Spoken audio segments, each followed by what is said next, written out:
ओम शांति। आज हम 5 सितंबर 2023 की बाबा की साकार मुरली सुनेंगे।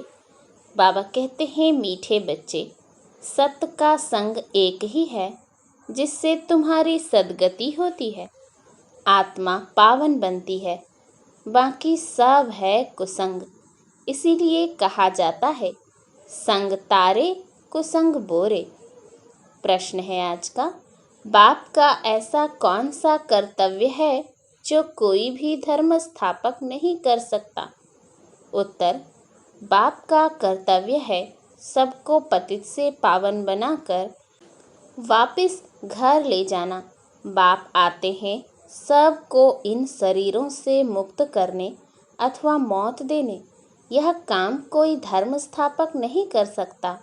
उसके पिछाड़ी तो अनेक धर्म की पावन आत्माएं ऊपर से उतरती हैं और अपना अपना पार्ट बजाए पावन से पतित बनती हैं। गीत है, जाग सजनिया जाग, नवयुग आया आज। ओम शांति। बच्चों ने गीत सुना। किसने सुनाया? साजन ने। सब हैं सजनिया जिसको भक्तियाँ कहा जाता है।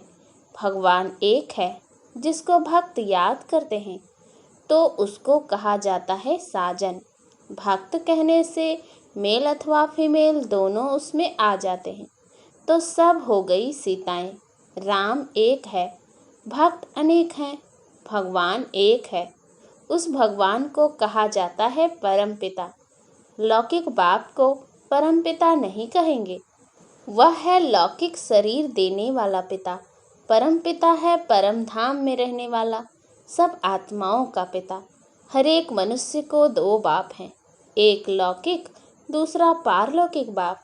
लौकिक बाप का जन्म बाई जन्म वर्षा अलग होता है। हर एक जन्म में बाप अलग अलग रहते हैं। तुम विचार करो, कितने जन्म लेते हैं, कितने बाप मिलते होंगे? 84। हाँ, 84 जन्मों में जरूर 84 बाप और 84 माँ मिलेंगे। हर जन्म में एक ही लौकिक बाप और एक ही माँ रहती है। दूसरा बाप है परम पिता परमात्मा। परंतु सतयुग त्रेता में कभी ओ गॉड फादर कह याद नहीं करते। हे परम पिता परमात्मा मेहर करो, ऐसे कभी नहीं कहते। इसीलिए समझाया जाता है, सतयुग त्रेता में एक ही बाप होता है। फिर द्वापर कलयुग, जिसको भक्ति मार्ग कहा जाता है, वहाँ सबको दो बाप हैं। मेल अथवा फीमेल, सबको दो बाप हैं। पारलौकिक बाप को याद करते हैं क्योंकि यह दुखधाम है। दुखधाम में दो बाप, सुखधाम में है एक ही बाप। यहाँ तो एक लौकिक बाप है, दूसरा फिर सबके दुख निवारण करने वाला बाप है, जिसको सभी याद करते हैं कि इस दुख से छुड़ाओ, रहम करो। आधा कल्प है दुखधाम, आधा कल्प है सुखधाम। सतयुग है नया युग, कलयुग है पुराना युग। बाप कहते हैं, अब हम सतयुग नई दुनिया की स्थापना कर रहे हैं। कलयुग पुराने युग का विनाश होना है। कलयुग के बाद फिर सतयुग आना है।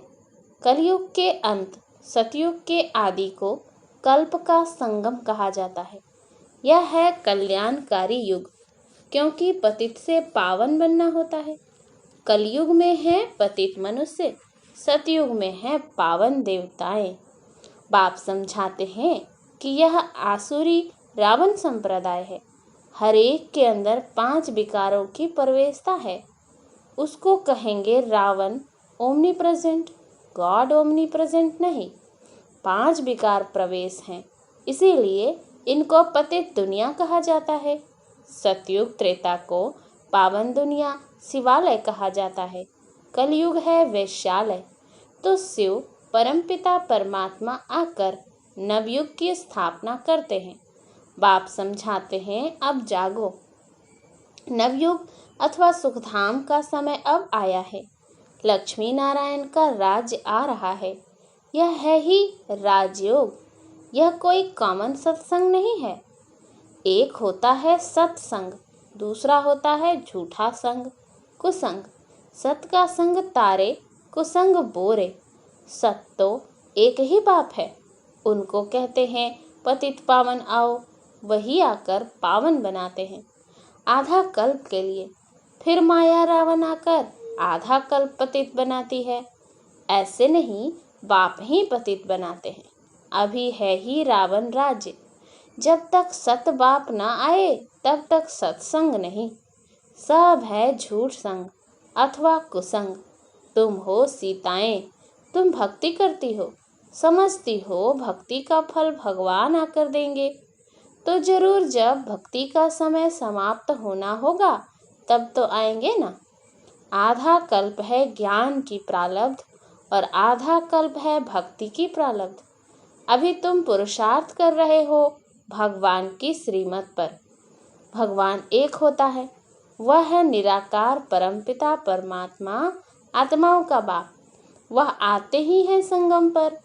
द्वापर कलयुग को भक्ति कांड कहा जाता है, सतयुग त्रेता को ज्ञान कांड कहा जाता है। ज्ञान है ही ज्ञान सागर परमपिता परमात्मा के पास। शास्त्रों का ज्ञान कोई ज्ञान नहीं। अगर उनमें ज्ञान होता तो सद्गति होती। भारत जो हीरे जैसा था अब है नहीं, फिर बाप बनाते हैं।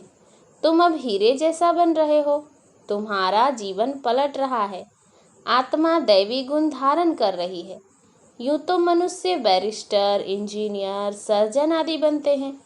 बाकी मनुष्य को देवता बनाना यह परमपिता परमात्मा ज्ञान सागर का कर्तव्य है। उनको ही ट्रुथ कहा जाता है। वही सच बतलाते हैं, अर्थात सचखंड की स्थापना करते हैं।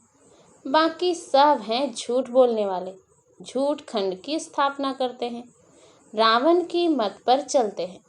तुम श्रीमत से श्रेष्ठ बनते हो। नए युग में भारत नया था, वर्ल्ड ऑलमाइटी अथॉरिटी कहा जाता था। लक्ष्मी नारायण का राज्य था। उन्हों को किसने यह राज्य भाग्य दिया? जरूर जो स्वर्ग की स्थापना करने वाला होगा। अभी वह वर्षा गंवाया है 84 जन्म लेकर। अब फिर चक्र पूरा होता है, सबको वापस जाना है। लिबरेटर एक ही बाप है, वही लिबरेट कर सबको ले जाते हैं। इसीलिए उनको कालों का काल भी कहा जाता है। बाप कहते हैं अब तुम्हारे 84 जन्म पूरे हुए, अब वापस चलना है। यह सृष्टि का चक्र कैसे फिरता है सो बाप बैठ समझाते हैं, अर्थात त्रिकालदर्शी बनाते हैं। तीनों लोकों तीनों कालों की नॉलेज देते हैं। वही पतित पावन ज्ञान सागर बीज रूप हैं। उनसे ही सचखंड का तुमको वर्षा मिलता है। यहाँ तुम आए हो परमपिता परमात्मा से वर्षा लेने के लिए, जो स्वर्ग की स्थापना करने वाला है। तुम जानते हो हम ही फिर स्वर्ग के मालिक बनेंगे। सतयुग के लक्ष्मी नारायण आदि को कहा जाता है डीटी रिलीजन। वह है श्रेष्ठ धर्म। उन्हों का धर्म भी श्रेष्ठ है तो कर्म भी श्रेष्ठ है। वहाँ भ्रष्टाचारी कोई नहीं रहते। द्वापर कलयुग में फिर एक भी श्रेष्ठाचारी नहीं रहते। बाप को भूलने के कारण ही बुरी गति होती है। फिर बाप आकर पतित से पावन बनाते हैं। धर्म स्थापक कोई पतित से पावन बनाने नहीं आते। पतित पावन तो एक ही बाप है, वही सच्चा गुरु है। बाकी वह तो आकर अपना धर्म स्थापन करते हैं। ऊपर से पावन आत्माएं आती हैं, फिर पतित बनती हैं।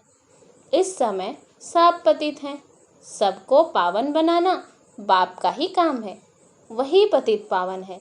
गुरु नानक ने भी उस सतगुरु की महिमा की है।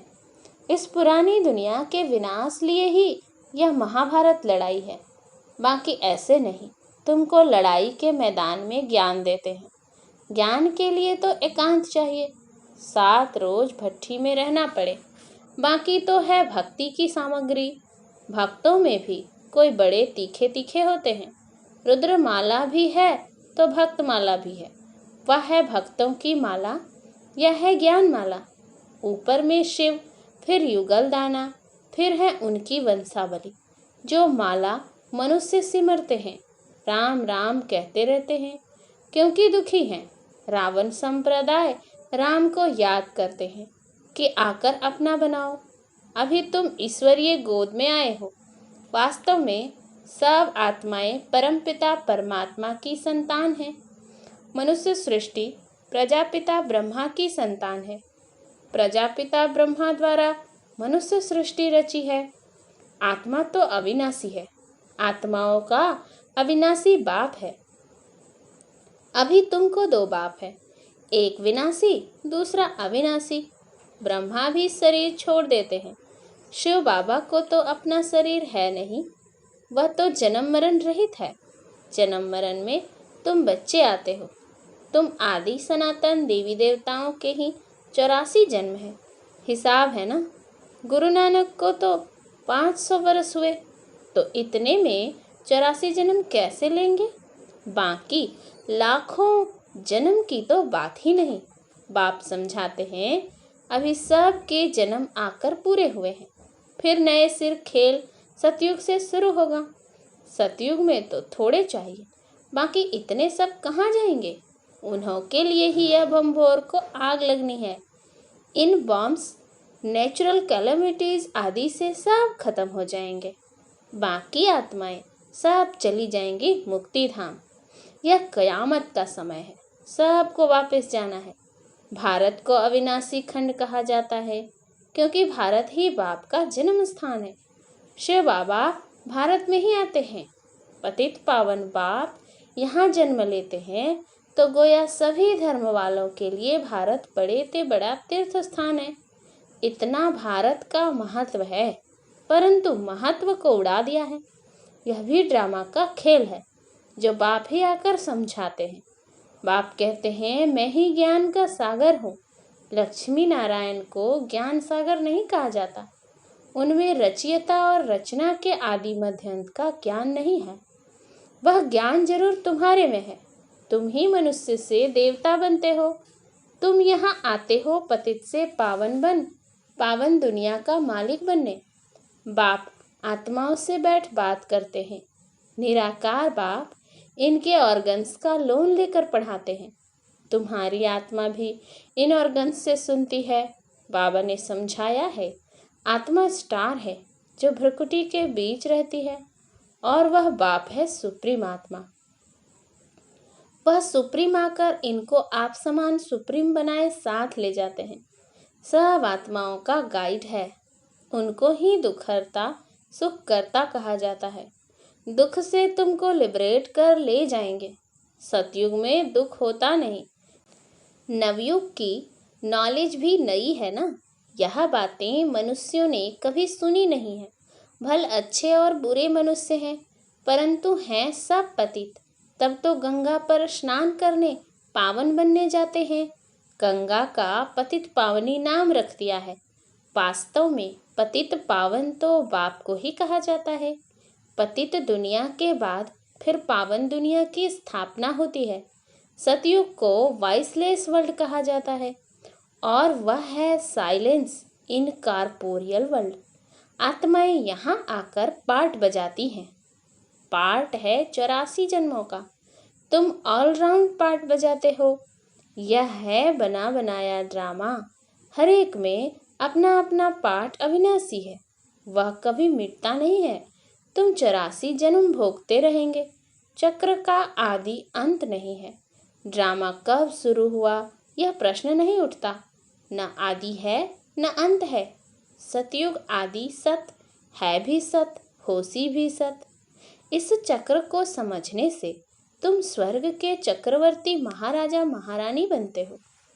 उसको वर्ल्ड ऑलमाइटी अथॉरिटी राज्य कहा जाता है, जो वर्ल्ड ऑलमाइटी बाप से मिलता है। तुम बेहद के बाप से 21 पीढ़ी के लिए सदा सुख का वर्षा पाते हो। बाप को कहा जाता है हेवनली गॉड फादर। हेवन का वर्षा देने वाला बाप कहते हैं, मैं कल्प के संगम युग पर आकर स्वर्ग का वर्षा देता हूँ।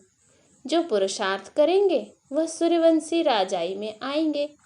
यह कोई कॉमन सत्संग नहीं, यह है गॉडली यूनिवर्सिटी। भगवानुवाच है ना। भगवान पढ़ाकर मनुष्य को देवता बनाते हैं। ऐसा कोई सत्संग नहीं होगा जिसमें कहें कि हम मनुष्य से देवता बनाएंगे। अभी तुम बच्चे नई दुनिया में देवी देवता पद पाने के लिए पुरुषार्थ कर रहे हो। समझाना चाहिए, दो बाप होते हैं, एक बेहद का बाप, एक हद का। हम बेहद के बाप से वर्षा ले रहे हैं, तुमको भी राय देते हैं, वर्षा लो। श्रेष्ठ ते श्रेष्ठ परमपिता परमात्मा की मत पर चलने से तुम स्वर्ग का मालिक बनेंगे। सच्चा है ही एक बाप, वह आकर पढ़ाते हैं। इनके ऑर्गन्स द्वारा कहते हैं, ब्रह्मा तन से ब्रह्मा मुख वंशावली को वर्षा देता हूँ। ब्रह्मा द्वारा तुमको दादे का वर्षा मिलता है। दादे के वर्षे पर सभी आत्माओं का हक है।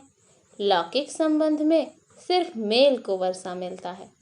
तुम तो आत्माएं हो, सब ब्रदर्स ठहरे, सबको शिव बाबा से वर्षा मिलता है।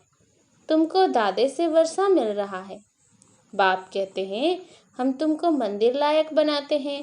मनुष्यों में देखो क्रोध कितना है, एक दो का विनाश कर देते हैं। यह है वेश्यालय, शिवालय था सो फिर अब बनना है। परमपिता परमात्मा शिव आकर शिवालय बनाते हैं। वेश्यालय से लिबरेट कर फिर गाइड बन सबको वापस शिवालय में ले जाते हैं। सभी अपने पुराने शरीरों से मुक्त हो मेरे साथ चलेंगे। अच्छा, मीठे मीठे सिकलधे बच्चों प्रति माता पिता बाप दादा का याद प्यार और गुड मॉर्निंग। रूहानी बाप की रूहानी बच्चों को नमस्ते। हम रूहानी बच्चों की रूहानी बाप दादा को याद प्यार गुड मॉर्निंग और नमस्ते नमस्ते नमस्ते। धारणा के लिए मुख्य सार है, पहला, दैवी गुण धारण कर स्वयं की जीवन को पलटाना है। सचखंड में चलने के लिए सच्चे बाप से सच्चा रहना है। दूसरा, एक सत बाप के संग में रहना है। मनुष्य से देवता बनने की पढ़ाई अच्छी तरह पढ़कर बेहद का वर्षा लेना है। वरदान, हर एक के स्वभाव संस्कार को जान टकराने के बजाय सेफ रहने वाले मास्टर नॉलेजफुल भव। कोई भी बात को छोटा या बड़ा करना यह अपनी बुद्धि पर है। जबकि एक दो के स्वभाव संस्कार को जान गए हो तो नॉलेजफुल कभी किसी के स्वभाव संस्कार से टक्कर नहीं खा सकते। जैसे किसको पता है कि यहाँ खड्डा है, वह पहाड़ है, तो जानने वाला कभी टकराएगा नहीं, किनारा कर लेगा। ऐसे आप भी किनारा करो, अर्थात अपने को सेफ रखो। किसी काम से किनारा नहीं करो, लेकिन अपनी सेफ्टी की शक्ति से दूसरे को भी सेफ करना, यही किनारा करना है। स्लोगन, उड़ती कला का अनुभव करना है तो सदा भाग्य और भाग्य विधाता के स्मृति में रहो। अच्छा, ओम शांति।